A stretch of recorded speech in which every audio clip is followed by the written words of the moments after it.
우리 임마누엘 성가대 은혜의 찬양 감사를 드립니다. 이제 날씨가 점점 추워져서 사실은 아침에 일찍 일어나는 게 쉽지 않을 텐데 우리 임마누엘 성가대 아마 주일날 서기 위해서 최소한 1시간 전에 연습을 위해서 모이지 않을까요?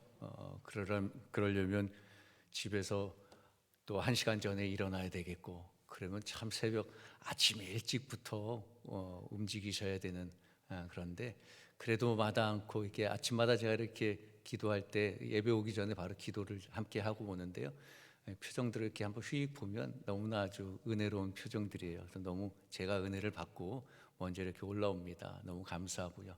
우리 수고해 주신 우리 전효혁 집사님, 주의자님, 또 반주해 주시는 김홍정 권사님을 비롯해서 우리 임마누엘 성가대 너무 감사를 드립니다. 하나님의 축복이 늘 함께 해 주실 줄로 믿습니다. 또 우리 주일마다 일부 예배에 나오시는 분들 보면 거의 고정돼서 나오시잖아요. 물론 이렇게 약간씩 변동사항이 있지만 가만히 이렇게 또 뵈면요, 멀리서 오시는 분들도 제법 있습니다. 이분들도 아침 일찍 나오시려면 아침부터 서두르셔야 되는데, 여름에는 그래도 조금 낫지만 이제 점점 조금씩 움츠려드는 추운 계절이 되면 좀 귀찮을 텐데, 그래도 보면 365일 참 끊임없이 열심을 내주시는 것 같아요. 우리 성도 여러분들도 감사를 드리고요. 10월 결실의 계절을 보내고 있습니다. 여러분들께서 이렇게 열심히 하신 이 신앙의 결실이 여러분의 가정과 사업과 여러분의 삶 속에 풍성하게 결실을 맺게 될 줄로 믿습니다. 신앙의 결실을 풍성하게 맺으시는 여러분 되시기를 주님의 이름으로 축복합니다. 오늘 우리가 함께 하나님의 말씀을 나눌 텐데, 나누기 전에 인도의 한 인물에 대해서 좀 소개를 해보려고 해요. 우리에게 좀 낯설긴 하지만 인도에서는 간디만큼 위대한 인물이 있다고 합니다. 비노바 바베라라는 그런 분인데, 이분 1895년 인도의 최고의 계급 브라만 가정에서 태어났습니다. 그러니까 풍요로운 가정에서 태어났는데, 그런데 그럼에도 불구하고 이분은 평생 가난한 사람들을 위해서 자신의 모든 것을 내놓고 헌신을 했습니다. 그런데 그가 이런 헌신의 삶을 살 수 있었던 것은요, 그 어머니의 영향이 컸다고 합니다. 아버지도 물론 또 헌신적인 분이었고요. 그래서 이 가정은요, 우리로 말하면 고학생이라고 할까요? 어려운 그 학생들을 집에다 데려다 놓고 이렇게 먹이고 보살폈다라는 거예요. 신분에 상관없이. 그랬는데 이 어머니가 이제 밥을 차려주는데 그 고학생들한테는 따뜻한 밥을, 우리로 말하면 밥, 따뜻한 식사를 차려주고, 그 다음에 이제 이 비노바 바베라 이 아들에게는 먹다 남은 음식, 식은 음식을 주는 겁니다. 그러니까 참 이 어린 아들로서는 이해가 되지 않잖아요. 그래서 또 물어봤다는 거예요. 아니 어머니, 왜 저들한테는 늘 밥을 먼저 해서 따뜻한 걸 주고 나에게는 저들이 먹고 남은 식은 것을 주냐, 그렇게 물어봤더니 어머니가 이렇게 대답을 하더래요. 너는 내 아들로 생각하고, 너는 내 아들이지만 그들은 사람의 몸으로 온 하나님처럼 내가 생각하기 때문이다, 그렇게 말을 하더라는 거예요. 그래서 그런 모습을 보면서, 그런 마음으로 헌신하는 모습을 보고 어려서부터 몸에 헌신하는 것들을 배워서 그분도 평생 가난한 사람들을 위해서 자신의 모든 것을 내려놓고 헌신했다고 하지요. 그런 분들이 세계 여러 나라에 보면 많이 있습니다. 우리 잘 알려진 성 프란시스는 이탈리아 아시시의, 그분도 부유한 가정에서 태어났거든요. 그런데 그 재산도, 편안한 삶도, 상속권 모두 다 버리고 평생 그 청빈한 헌신의 삶을 살았죠. 그 예수님의 말씀을 실천하며 살려고 노력했던 분. 그래서 성 프란시스, 우리가 이렇게 많이 이렇게 존경하고 하는 그런 인물입니다. 물론 우리 국내에서도 그런 모범을 보이시는 분들이 많이 있습니다. 저는 개인적으로 교파는 다르지만 한경지 목사님을 참 어려서부터 존경해 왔는데, 참 그분하고 비교해 보면 제가 같은 목사, 한참 새카만 어린 목사이긴 하지만 참 부끄러운 모습도 없잖아 있습니다. 근데 이분들의 삶의 특징이 뭘까요? 이분들의 삶을 이렇게 한번 생각해 보면요, 자신의 욕심과 이기심을 버렸다라는 겁니다. 자신의 욕심과 이기심을 버린 겁니다. 사실 우리가 특히 우리 그리스도인으로 살면서 우리가 주님을 모시는 삶을 살면서 주님을 사랑하려면, 사실 주님을 사랑하려면 많은 것이 희생되어져야 되는 게 맞죠. 사실 그렇습니다. 우리가 신앙생활을 함으로 인하여서 손해보는 것도 없잖아 있을 겁니다. 내가 주님을 사랑하려면 또 내가 많은 것을 버려야 되는 그런 경우도 있습니다. 그럼에도 우리는 자신 있게 그것을 하려고 하지요. 왜 그럴까요? 주님이 주시는 은혜가 사실 내가 버린 것보다 주님의 사랑, 주님의 은총이 더 크지 않던가요? 그렇기 때문에 우리는 희생할 수 있는 겁니다. 내가 내 욕심을 버리고 내가 그리스도인의 삶을 살 수 있는 것은 주님께 받은 사랑도 크고 또 앞으로 주님이 나에게 주실 은혜가 내가 버리는 것보다 더 크기 때문이지요. 그래서 과감하게 버려버릴 수 있는 거예요. 오늘 우리가 본문 마가복음 10장 46절로 52절 말씀, 잘하는 말씀 우리가 함께 봤습니다.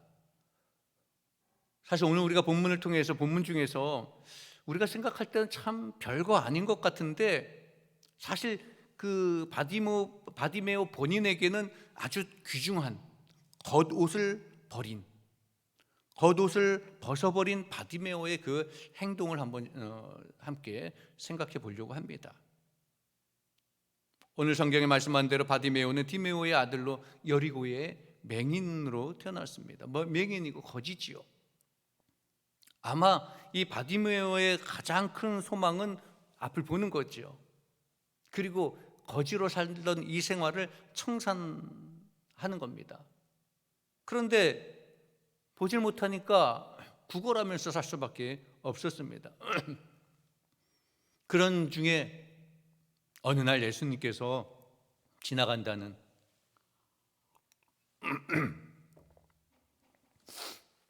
예수님께서 그곳을 지나간다는 소리를 듣습니다. 사실 바디메오는 이미 예수님에 대한 소문을 들어서 압니다. 예수님이 어떤 분인지 알고 있는 거죠. 병자를 고쳐주시고 심지어는 죽은 자도 살리신다는 소문을 들었습니다. 가난한 자도 병든 자도 차별 없이 만나주시고 소외되고 가난한 자와 함께 식사하면서 불쌍히 여겨주신다는 그런 소문도 이미 다 들었습니다. 이 바디메오는 생각하는 겁니다. 그분을 만나면 나와 같이 가난한 자도 소외된 자도 만나주시고 병든 자도 고쳐주시고 죽은 자도 살려주시는 그분, 그 예수님을 만나면 나도 지금 평생 이렇게 어려워하는 이 병에서 고침을 받을 수 있다. 그 생각을 갖는 거예요. 계속해서 생각하죠. 그 생각이 생각으로 그치는 게 아니고 사실 믿음으로 바뀐 거예요. 사실 오늘 본문 우리가 47장 48절 그냥 매번 읽던 거니까 그냥 넘어가는데 가만히 그 상황을 묵상해 보면요, 이 바디메오의 믿음이 거기에 묻혀져 나오는 거예요. 예수님이 지나간다는 말을 듣고 소리쳐 부르잖아요. 다윗의 자손 예수님, 나를 불쌍히 여겨 주옵소서 외칩니다. 주변의 사람들이 조용하라고 그러면 더 크게 외칩니다. 죽기 살기로 외칩니다. 그만큼 믿음이 있는 겁니다. 강한 믿음이 있고 또 자신의 모든 생애를 걸은 거예요. 삶을 걸었습니다. 이분이 나를 정말 고쳐주실 분이다, 이분이 정말 나를 구원해 주실 분이다라는 확신이 있기 때문에 그렇게 부르는 겁니다. 만류해도 더 큰 소리로 부르는 거지요. 그리고 이분 아니면 안 된다라는 그런 마음을 가지고 목숨을 건 거예요. 삶의 모든 것을 겁니다. 그랬을 때 주님이 바디메오를 부르셨습니다. 주님의 부르심에 바디메오는 달려갑니다. 그런데 이 달려가는 모습을 우리가 상상해 보는 겁니다. 이 50절의 말씀에 뭐라고 말씀합니까? 50절 보니까 맹인이 겉옷을 내버리고 뛰어 일어나 예수께 나오거늘, 겉옷을 내버리고 뛰어 일어나서 예수께 나왔다라는 겁니다. 바디메오가 예수님께 달려가는데 뭐 겉옷을 입고 나가도 되잖아요. 뭐 입고 달려가도 될 텐데 굳이 겉옷을 벗었습니다. 그런데 여러분, 성경에서도요, 그냥 예수님이 불러서 바디메오가 예수님께 달려갔다, 예수님의 부르심에 갔다, 그렇게 표현하면 되는데 굳이 표현합니다. 겉옷을 내어버리고 달려갔다.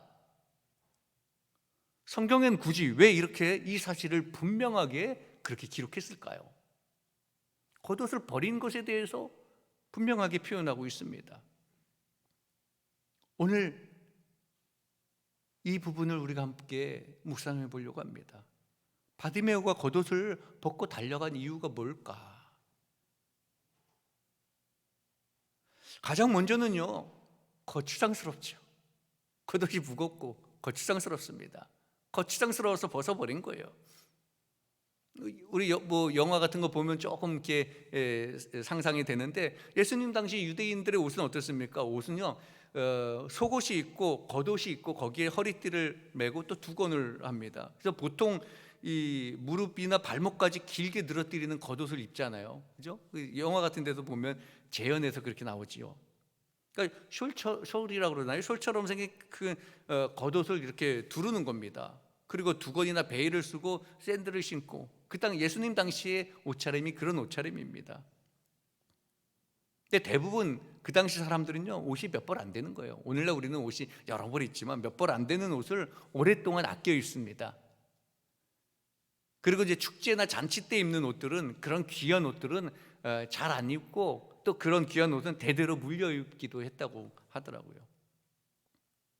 근데 이 겉옷은 우리가 여러분들 들어서 아시겠지만, 이스라엘은 그 지역은 낮과 밤의 일교차가 매우 심하잖아요. 그죠?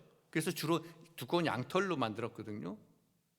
그래서 당시 유대인들은 대부분 겉옷을 거의 한 벌 정도 가졌다는 거예요. 큰 부자가 아닌 이상. 그러니까 가난한 이들에게는 이 저당을 잡혀서 이제 돈을 빌리면, 출애굽기 22장 25절에 뭐라고 말씀합니까? 해가 지기 전에 외투는 돌려주라고 했잖아요. 왜? 겉옷은 그 당시에 그 지역의 일교차가 큰 그들에게는 생명과 같은 거거든요. 이불과 같은 거예요. 더위와 추위를 막아주기도 하고 비바람으로부터 몸을 보호하는, 그래서 이불로도 덮어 쓰였던 그런 겉옷입니다. 그러니까 겉옷은 커다란 어떤 네모진 그런 게 돼서 만들어진 거죠. 그러니까 이런 겉옷을 입고 달려가기에는 너무 거추장스러운 거예요. 더군다나 앞이 보이지 않은 맹인이 이 거추장스러운 옷을 입고 달려간다는 거 더 어렵지 않겠습니까? 그래서 겉옷을 벗고 달려갔다라는 거예요. 사실 이스라엘 사람들, 그 당시의 사람들에겐 겉옷은 중요한 거죠. 생명과 같은 거예요, 어떻게 보면. 그런데 바디메오는 지금 이 겉옷이 문제가 아니었다라는 거예요. 예수님을 향해 달려가는 것이 중요했고 급한 겁니다. 그래서 겉옷을 버리고 예수님께 향해 달려가는 거예요. 예수님 부르자마자.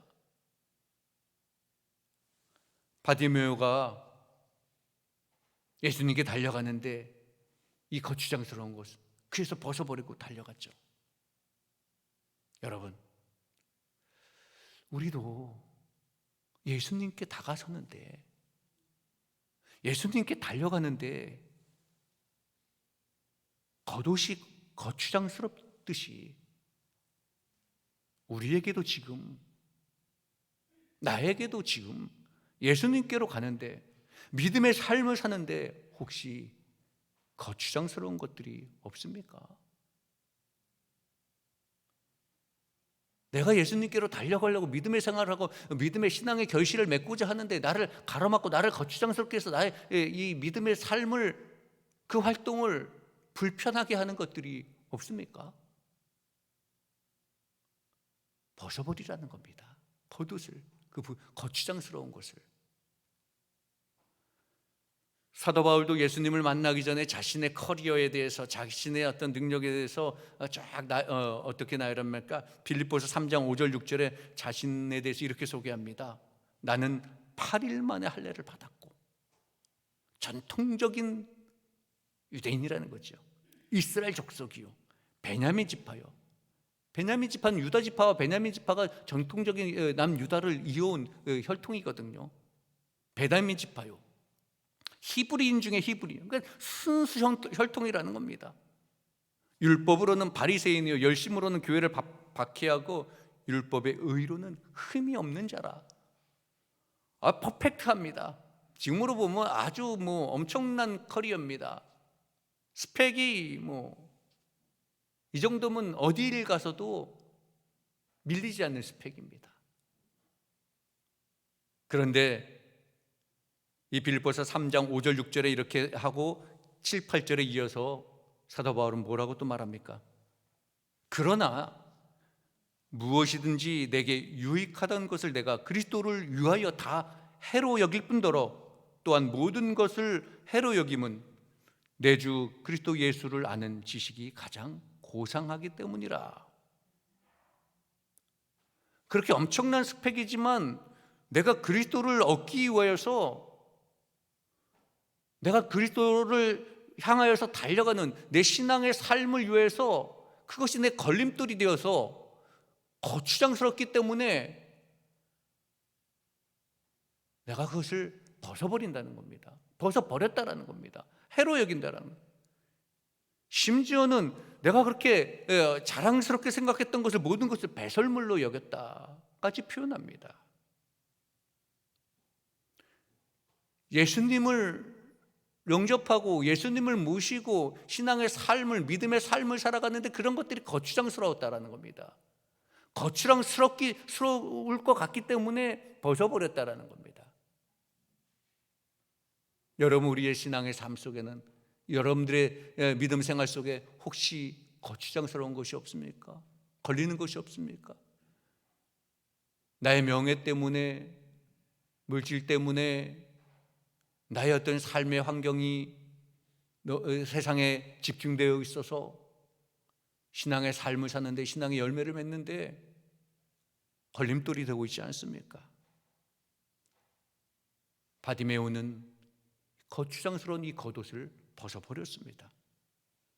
믿음의 모든 사람들, 믿음의 사람들은요, 성경의 믿음의 사람들은 다 하나님께로 나가는데 거추장스러운 것이 있다면 다 버렸습니다. 왜? 하나님께서 더 좋은 것으로 주실 것을 믿었기 때문에. 썩어질 것, 없어질 것에 가치를 두지 않았습니다. 오직 하나님께 가치를 두었습니다. 오늘 예배를 같이 드리시는 우리 성도 여러분, 지금 나에게 믿음 생활을 막는 거추장스러운 것들이 무엇이 있습니까? 주님은 오늘 우리에게 그 거추장스러운 것을 벗어버리라 말씀하고 있습니다. 오늘 본문은 바디메오가 주님께로 나가는데 어떤 행동을 취했는지, 그래서 그것을 기록하고 있는 거예요. 우리에게도 거추장스러운 것을 벗어버릴 수 있는 믿음을 갖도록 성경은 그렇게 기록하고 있습니다. 우리 사랑하는 성도 여러분, 주님께 나가는데 혹시라도 거추장스러운 것이 있었다면 바디메오처럼, 믿음의 선진들처럼 벗어버리고 주님께 달려가시는 여러분 되시기를 주님의 이름으로 축원합니다. 또 바디메오가 겉옷을 버렸다라는 것은요, 과거의 삶을 버린다는 의미예요. 과거의 삶을 버린다는 것.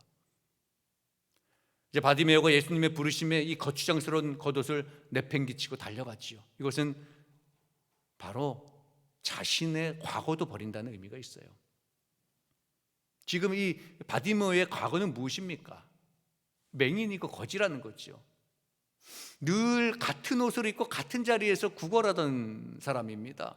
그래서 사람들이 그 멀리서 봐도 금방 알아요. 겉옷에 입은 그 모습을 보고 저 사람 그 맹인 거지, 알게 되는 거예요. 우리도 생각해보세요. 한 가지 옷만 계속 입고 일정한 장소에 앉아 있고 하면은 멀리서 보면 알게 되잖아요. 이 맹인이 입고 있던 이 겉옷은 이 맹인의 어떤, 지금으로 말하면 시그니처라고 할까요?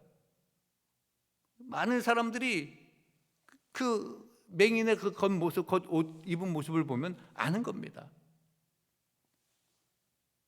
그래서 이 바디메오가 그 겉옷을 벗어버렸다라는 것은요, 거추장스럽기도 했지만 과거의 삶을 버린다라는 의미도 있는 거예요. 내 과거에 나를 표시했던 이 나 맹인이고 거지였다 누구나 봐도 알게 되는 이 모습을 벗어버린다라는 것은 내 과거의 모습을 버린다는 거예요. 여러분, 성경의 믿음의 모든 사람들도 하나님의 부르심을 받을 때는 어땠습니까? 다 자신의 과거의 삶을 버렸습니다. 모세도 그랬고요, 바울도 그랬고요, 엘리사도 그랬습니다. 엘리사가 부름 받을 당시 어떻습니까? 12 결의소를 앞세우고 밭을 갈고 있었는데 엘리야가 와서 엘리사에게 겉옷을 던집니다. 그러니까 엘리야가 엘리사를 부르는 장면이죠. 그때 엘리사가 어땠습니까? 엘리사는 즉시 그 한 결의의 소를 잡고 소의 기구를 다 불사르고 잡은 소를 백성들에게 먹이고 일어나서 엘리야를 따랐습니다. 다 자기의 과거를 다 청산하는 모습들이에요. 주님 누가복음 9장 62절에 말씀합니다. 손에 쟁기를 잡고 뒤돌아보는 자는 하나님의 나라에 합당하지 아니하니라. 그러니까 믿음의 삶을 시작했으면, 내가 그리스도인의 삶을 시작했으면 과거에 너무 집착하지 말라는 겁니다. 과거를 돌아보지 말라는 거죠. 과거에 믿음 생활하기 전에 나의 모습에 집착하지 말라는 겁니다. 신앙생활에 도움이 되지 않는 것들에 집착하지 말라는 거죠. 그런데도 우리는 계속 뒤돌아보는 겁니다. 아니, 신앙생활에 혹시 도움이 되고 신앙생활에 꼭 필요한 거라면 돌아보고 도움을 받을 수 있지만, 근데 우리가 여러분 뒤돌아보는 모습은 어떻습니까? 거의 도움이 되지 않는 것이 자꾸 뒤돌아봅니다. 과거에 연연합니다. 교회도 그래요. 옛날 우리 교회는 이랬는데, 옛날에는 이랬는데. 옛날이 중요한 게 아니라 지금이 중요한 거잖아요. 앞으로가 중요한 거잖아요. 제가 말씀했듯이 오늘 이 자리에서 내가 열심을 다해야 미래가 있는 겁니다. 이스라엘 사람들은 어떻습니까? 애굽에서 그렇게 고통을 받다가 나왔는데 애굽의 생각을 버리지 못합니다. 자꾸 애굽을 그리워합니다. 그러다 망하는 거예요. 그런데 여러분, 그들이 그리워한 게 무엇입니까? 그저 그냥 과일 몇 조각 더 먹는 거하고 고기 먹는 거하고 마늘 먹는 그런 거예요. 그들이 가나안 땅에 들어갔는데 하나님의 뜻을 이루는데 큰 도움이 되는 게 아니고 그저 자기의 욕망을 채우는 것에 미련을 갖는 겁니다. 그런 것들에 미련을 가져서 그런 것들을 그리워하다가 하나님을 원망하고 불신앙의 말을 뱉고 결국은 하나님의 진노를 받고 맙니다. 여러분, 오늘 우리도 힘들고 어려운 삶을 다 살아가고 지금 눈앞이 내가 어려운 광야처럼 보일 수도 있습니다. 그렇다고 해서 자꾸 뒤를 돌아보지 말자라는 거죠. 여러분, 우리에게는 하나님이 주신 비전이 있습니다. 하나님의 나라가 있습니다. 이스라엘 백성들에게 가나안의 소망을 주셨듯이 오늘 우리에게도 이 땅에 가나안의 소망을 분명히 하나님께서 주시는 줄 믿습니다. 하늘나라를 소망하며 세상 것을 벗어버리고 단호한 마음으로 나가야 되는 겁니다. 여러분, 잊어버릴 건 단호하게 잊어버리시기 바랍니다. 끊을 것은 단호히 끊으시기 바랍니다. 별것 아닌 것에 발목 잡혀서 주님이 주시는 축복을 잃어버리는 그러한 지혜롭지 못한 삶을 살지를 마시길 바랍니다. 버릴 것을 버리고 과거를 돌아보지 아니하고 미래를 향하여 하나님을 향하여서 소망을 가지고 나가셔서 하나님이 예비하신 축복을 다 받아 누리시는 우리 성도 여러분 되시기를 주님의 이름으로 축원합니다. 겉옷을 벗어버리는 것은 내 과거의 삶도 벗어버린다라는 겁니다. 마지막 한 가지 더 묵상해 보면요, 겉옷을 벗어버린다라는 것은요, 낙심과 절망의 삶을 버린다는 의미도 있어요. 낙심과 절망의 삶.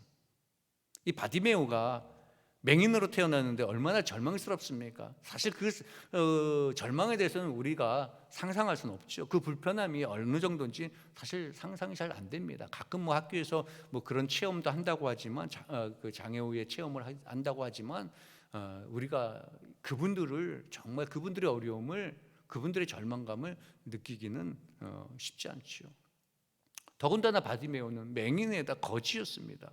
맹인이요 거지요. 그러니까 바디메오가 당시에 교육도 제대로 못 받았을 거고요. 당시에는 더군다나 맹인을 향한 차별과 조롱이 얼마나 심했습니까? 정말 그의 삶은 절망이 가득한 삶이었어요. 희망이 없어 보이는 삶이었죠. 그런 바디메오를 주님이 부르십니다. 주님이 왜 부르셨겠습니까? 그 절망적인 삶에서 구원해 주시려고, 그 절망의 원인이 되었던 그 병을 고쳐주시겠다고 부르시는 겁니다. 그러니까 바디메오는 사실 자신의 재산과도 같은 거예요. 겉옷은요, 자신의 재산이고 자신의 이불이고 자신의 예복이고 자신의 생명인 그 겉옷을 벗어버리고 주님께 달려가는 거예요. 왜? 이제 내가 눈만 보게 되면, 주님께서 나를 고쳐만 주신다면 이제 사람들의 조롱거리도 놀림거리도 끝이다. 이 가난도 끝이 될 수 있고 절망도 끝이다. 그래서 자신의 거지의 상징이었던 이 겉옷을 벗어버리는 겁니다. 예수님이 나를 고쳐주시기만 하면, 눈만 보이면 얼마든지 또 다른 새로운 것을 내가 구할 수 있는 그런 처지가 되니까. 그래서 바디메오는 믿음으로 하나님, 주님께 달려가는 거예요. 그리고 뭐라고 말합니까? 오늘 본문 51절 52절에 예수께서 말씀하여 이르시되 내가 무엇을 하기를 원하느냐? 맹인이 이르되 선생님이여 보기를 원하나이다. 예수께서 이르시되 가라, 내 믿음이 너를 구원하였느니라. 그가 곧 보게 되어서 예수를 길에서 따르니라. 절망과 아주 정말 낙심에 가득 찬 삶이었는데 예수님을 만나서 눈을 뜨게 되고 고침을 받게 되고 절망의 삶에서 희망의 삶으로 바뀌게 되는 거예요. 여러분, 사실 우리의 인류는요, 아담과 하와가 범죄한 이후로 그 후손으로 태어난 모든 사람들은 우리 마음에 불안과 염려가 있습니다. 낙심과 절망이 있습니다. 우리가 요즘 코로나를 상황에서도 그렇지만 그렇지 않은 상황에서도 얼마나 많은 절망과 낙심을 갖고 우리가 삽니까? 사실 지우려고 해도 지워지지 않지요. 그래서 참 그 절망과 고통과 그 낙심이 우리를 힘들게 하고 고통스럽게 하지요. 그런 가운데서도 우리 주님은 우리에게 약속하십니다. 주님이 우리에게 약속하신 게 무엇입니까? 요한복음 14장 27절에 말씀합니다. 이 절망 가운데서도, 이 절망의 시대도 우리에게 주시는 말씀입니다. 평안을 너희에게 끼치노니 곧 나의 평안을 너희에게 주노라. 내가 너희에게 주는 것은 세상이 주는 것과 같이 아니하리라. 너희는 마음에 근심하지도 말고 두려워하지도 말라. 아멘. 이 절망이 가득한 이 시대, 낙심이 가득한 이 세상에서 주님은 우리에게 참 평안을 주신다 말씀합니다. 그래서 근심도 하지 말고 두려워도 하지 말라고 말씀하는 거예요. 얼마나 큰 은혜입니까? 주님을 따르는 자에게 큰 은혜를 주시는 거예요. 여러분, 주님을 따르는 자로서 마음의 근심도 두려움도 하지 마시고 새로운 소망과 희망을 가지고 용기를 다하여 살아가시는 그런 여러분 되시기를 바랍니다. 많은 믿음의 사람들이 고난과 목숨을 위협받는 그런 상황 속에서도 믿음을 지키며 나갈 수 있었던 것은 바로 하나님께서, 우리 주님께서 이러한 평안과 기쁨과 소망을 주셨기 때문인 거예요. 이 주님의 약속은 지금도 동일하게 나에게, 여러분들에게 동일하게 임하실 줄로 믿습니다. 그러므로 여러분, 낙심과 절망의 상징인 겉옷을 벗어버리기 바랍니다. 그동안 내가 무겁게 짊어지고 있었던 이 낙심과 절망의 상징, 이 겉옷을 벗어버리고 주님께 달려간 바디메오처럼 여러분들도 주님께 달려가서 절망과 낙심의 겉옷을 벗어버리고 새로운 삶을 살아가신 여러분 되시기를 주님의 이름으로 축원합니다. 오늘 말씀을 묵상하면서 바디메오가 그랬던 것처럼 우리도 믿음의 생활에 방해되는 거추장스러운 것들을 벗어버리고 예수님 없이 죄 가운데 살았던 그 과거의 모습을 벗어버리고 낭만과 낙심과 절망의 삶을 살았던 그 모습을 벗어버리고 주님께 달려가서 주님의 치유와 회복과 축복을 경험하시는 여러분 되시기를 주님의 이름으로 축원합니다. 기도하겠습니다. 사랑의 하나님, 감사합니다. 오늘도 주의 음성을 듣습니다. 우리가 주님께 달려가는데 그동안 나의 명예와 물질과 또 여러 가지 세상의 경험과 내 지식 때문에 거추장스러운 것들이 있었습니까? 믿음의 결실에 방해되는 거추장스러운 것들을 벗어버리게 하여 주옵소서. 또한 주님을 만나 지금까지 달려왔습니다. 하나님, 앞으로의 삶 가운데서도 예수님을 만나기 전에 그 죄 가운데 살았던 그 모습들을 벗어버리게 하시고, 또 우리를 낭망하게 하고 절망하게 하는 그런 삶의 모습 가운데서도 모든 것 벗어버리고 오직 주님께 달려가서 주님이 주시는 위로와 치유와 회복을 경험하게 하여 주옵소서. 오직 이 힘들고 어려운 시대를 살아갈 때 세상이 아니라 주님만을 바라보며 주님께로 달려가는 저희들 되게 하시고, 주님이 지금 저희를 부르고 계시는데 우리의 마음의 문과 우리의 귀를 열게 하여 주옵소서. 그리하여 주님께 달려가 주님이 주신 축복을 경험하며 살아가는 저희들 될 수 있도록 주님 인도하여 주옵소서. 우리를 구원하신 우리 주 예수 그리스도 이름으로 기도하옵나이다. 아멘.